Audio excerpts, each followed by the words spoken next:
Just a reminder once again that every Monday, Wednesday, and Friday here on OTRS Central, the Schleg Daddy will be answering your questions in Q&A videos. So make sure you take to Twitter, tweet to @OTRSCentral your questions about wrestling or non-wrestling related topics. I prefer to have a mixture instead of just being one or the other. Whatever you want me to answer, the best questions will get included on these Monday, Wednesday, Friday Q&As. Just use the hashtag OTRSCentral with your questions is all that I ask.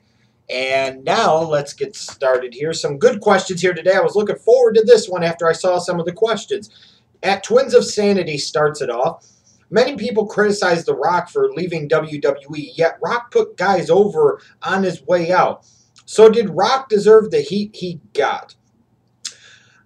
I think part of the reason he got the heat that he got was people understood just how immensely talented The Rock was and is and always will be. They understood that he's one of those once-in-a-generation type of talents.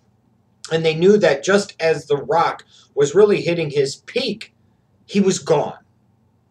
And there's always sure going to be some resentment and some animosity from wrestling fans for that. But at the end of the day, does he deserve heat for leaving a job where he was making maybe $5 to $8 million a year, having to travel on the road 150, 200 nights a year, or where he could go and do one movie and film it on location for 2 months and make $20 million?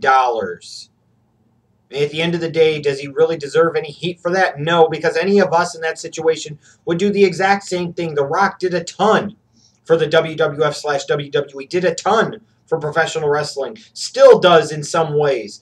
And as a result, no, he doesn't deserve any of the heat he got, because you bring up a good point, too. He actually put over some people during his time, and put over people in particular on the way out.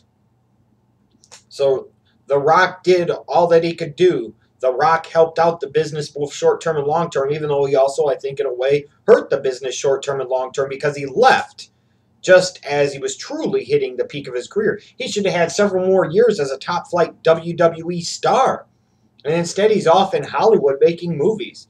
Again, I understand selfishly why wrestling fans have a little bit of anger or animosity towards The Rock, but at the end of the day, get over it. You can't fucking blame him because, again, I don't care how much I love professional wrestling. I don't care if I was in John Cena's spot. If a movie studio comes calling and says, hey, what you make in a year and all the work you have to do and all the traveling you have to do and all the appearances you have to do, I could pay you more to do 2 months of filming on one movie. Never mind the fact you could do 2 or 3 movies in a year. Gee, I wonder what I'm going to decide to do. It's not that hard of a decision. At the Den Sidron, when do you think the Detroit Lions will win a playoff game, or will they? Well, I'm sure someday they'll win a playoff game again. And I think there's a chance they could potentially win the NFC North in 2014. But your ultimate question is, when will they win a playoff game again? I don't think it'll come in 2014. It might be 2 to 3 years down the road, frankly. At Luis Roulette, can we expect a Sandow treatment for Wyatt after Cena? I don't know if they go that far because they seem much more in on Bray Wyatt than they ever were on Damian Sandow. Even if they were in on Sandow, they were never in on Sandow to the degree that Bray Wyatt has been gone in on, so to speak. They had him feud with Daniel Bryan, and they had him really feud with John Cena, 2 things that Damian Sandow never did. Your suggestion is, how about a Hawaiian tourist with a camera on his neck, baby? Fucking awesome. Sure, why not? At Dynasty 215, has Alabama football become the new Penn State football for running backs coming into the NFL? No, I wouldn't go that far. Trent Richardson's career is still not over. Mark Ingram's career is still technically not over, even though I think you could pretty much label him a disappointment, if not a flat-out first-round bust. And Eddie Lacy sure as hell was no disappointment. You know, he was a great player as a rookie for the Green Bay Packers, really brought some necessary balance to the offensive side of the ball for that organization and helped get them to the playoffs. So no, in no way, shape, or form do a Mark Ingram, a Trent Richardson, and an Eddie Lacy stack up to guys like Blair Thomas and Kajana Carter and Curtis Enos. No comparison at this point in time, sorry. At Chris is Nice, hey Schleg Daddy, do you believe? Do you, Chris is Nice? Do you believe? All of you watching, do you believe? Does the Schleg Daddy believe? For the moment, I believe. What the hell, why not? Why not? At Jamie Innes NZ, with yet another mass shooting, where do you sit regarding the USA Constitution's Second Amendment versus gun control? America! America! Oh, Christ. Only in this country would people be doing stupid type of shit like this. And I'm not necessarily talking about the mass shootings, even though they seem to happen much more frequently here in the United States than any other country. I'm talking about the whole notion of all of these gun control laws. People think that we need more gun control laws. Then on the flip side of that, it's we're going to demonstrate that our Second Amendment rights mean we can bear whatever the fuck arms we want to. We're going to open carry assault rifles and AK-47s into goddamn Chipotles. Only in America could this type of stupidity happen. Only in America could the biggest advocate of gun control be the NRA, the association, the institution that is supposedly fighting to protect Second Amendment rights. Wake up, Americans. Listen up really closely and really good. Because for you not to be able to see this takes a special type of stupid and moron and naiveness of which I'm not familiar with. When anything like this happens, the NRA licks their chops. Another mass shooting. This is great for business. They want this to happen more. And why do they want this to happen more? Because as the gun control talk gets ratcheted up and gets amped up, like Obama said, is one of the few things he said right over the years. When people get scared, they cling to their gods and their guns. And he was 100% right. I don't know why he got so much shit for it, because it's the exact fucking truth in this ridiculous-ass country. It is. So people sit there and say, oh, America, the government's going to take my guns. By God, I'm not going to let them do that. I'm going to go buy more guns and more ammunition. And all the while, what happens? The NRA, the lobbyists for the gun manufacturers and the gun salesmen, they help drive sales up, which means profits are up, which means also increased membership on a yearly and lifetime basis in the NRA. It's all a money grab. This whole thing about the Second Amendment versus gun control. You know, here's my thing. Should people have the ability to carry handguns? Yes. Should people be able to have shotguns at home for self-defense as well? Yes. When we start getting to the point of open carrying freaking AK-47s into Chipotles, there's really something lacking in this country, and it's called common fucking sense. It really, truly is. So when do we stop? Do you need an AK-47 to defend yourself? No. Is there anything in the Constitution that says you have the right to hunt? Technically, no, there's not. Do you need fucking machine guns and assault rifles to defend yourselves? What's next? People are going to be advocating for open carries of bazookas because of the RPG threats facing America's streets. This is ridiculous. It's so stupid. And in fact, on the Schleg Daddy TV channel in June, I think I'm going to call it a Stupid America series and talk about so many issues in this country here, the United States, that people are so wrong about, and it's just so many idiotic talking points and so many idiotic viewpoints that I'm going to address. And this whole notion here is going to be talked about and discussed when I talk about the NRA being the gun control advocate's greatest friend. So there you go. You know, at some point in time, something needs to be done. You know, you can't sit there and live your life in fear necessarily, but, you know, when is enough enough? When we allegedly have 19 terrorists hijack, and I say allegedly because there sure is a lot of evidence to indicate otherwise, 19 Islamic fundamentalist terrorists hijack planes. Man, we pass the Patriot Act, we do all this shit, we go to war over this crap.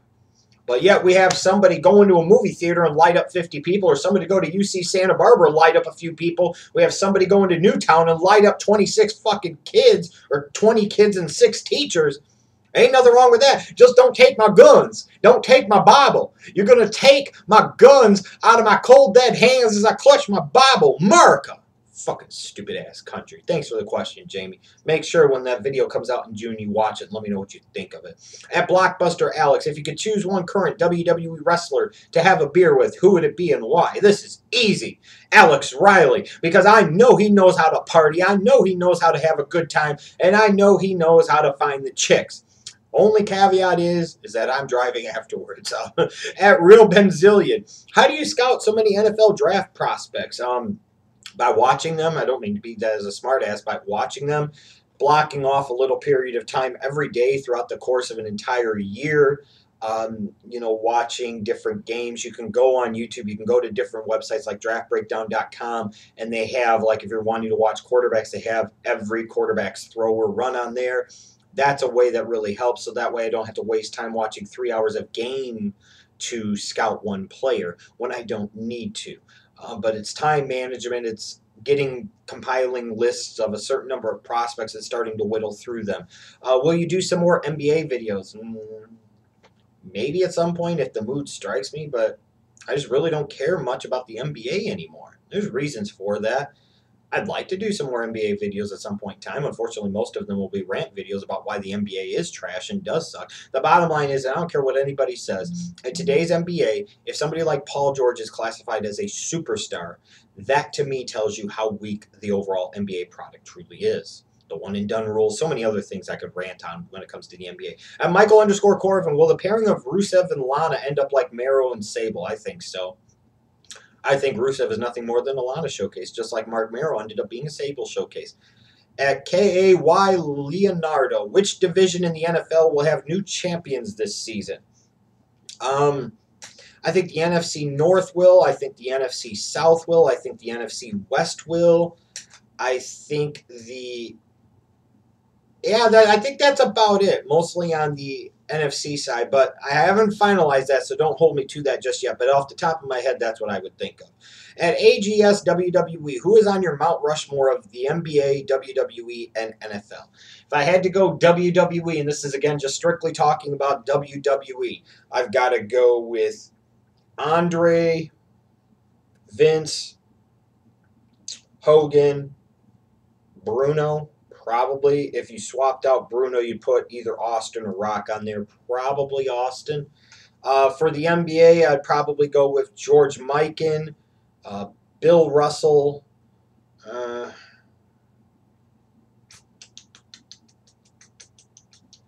maybe Magic and MJ.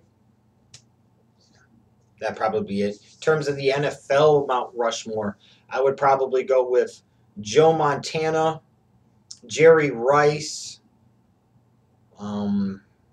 Lawrence Taylor, Walter Payton, but I could come up with a couple of different configurations, so don't fully hold me to that, just off the top of my head. And do you think the NBA should make a rule to stop the one-and-done players? You goddamn right I do. It's killed the league, among many other things. It's been terrible, because now you're drafting guys in the first round, and you're hoping that they're going to develop in 2 or 3 years when their contracts are up, and then you're ridiculously overpaying guys that frankly haven't done jack shit. And most of these guys that are one-and-done players come into the league, and they're nowhere near prepared or ready for the NBA game.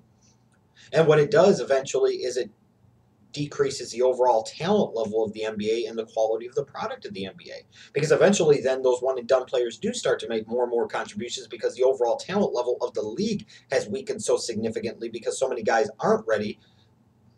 So yeah, it needs to go, and it needs to go now. One of David Stern's biggest mistakes is not getting a 2-and-done or a 3-and-done rule put in place. And in the Rope Show, do you view Eric Rowan as a weak link of the Wyatt family? Oh, sure, I'm sure he is.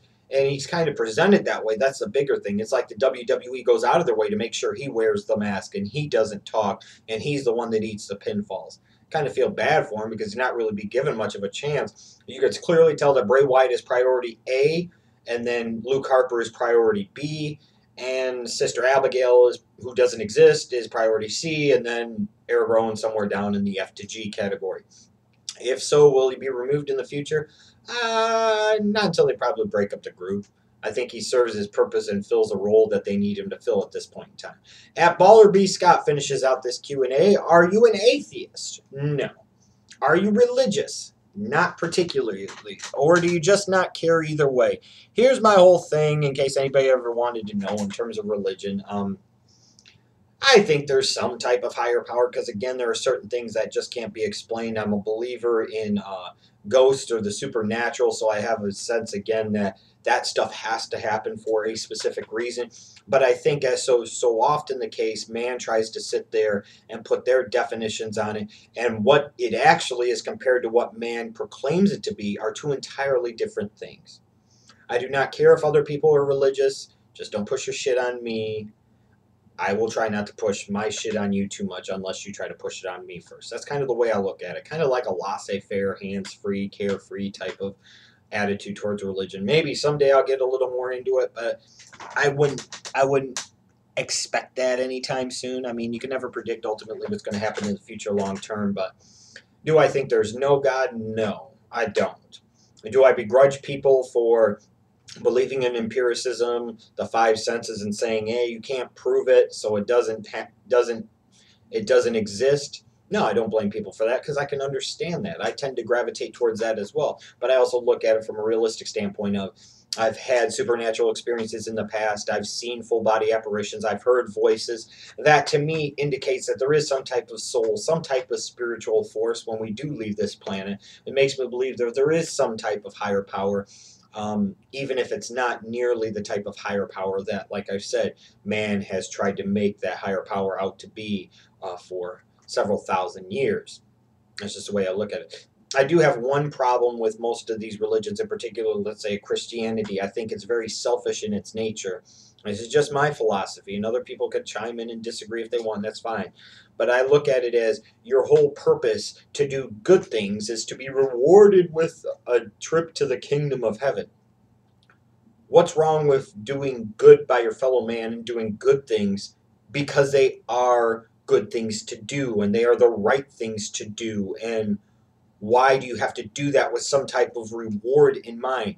The whole purpose of that should be doing it because, again, it is the moral right thing to do, and it doesn't matter if there's a reward or not. It just always seems kind of selfish to me, but again, that's just me. Thanks to all of you that submitted your questions for this Q&A. Remember, every Monday, Wednesday, Friday, Q&As here on OTRS Central. Tweet your questions at OTRS Central on Twitter using the hashtag OTRS Central. How original is that? See you later.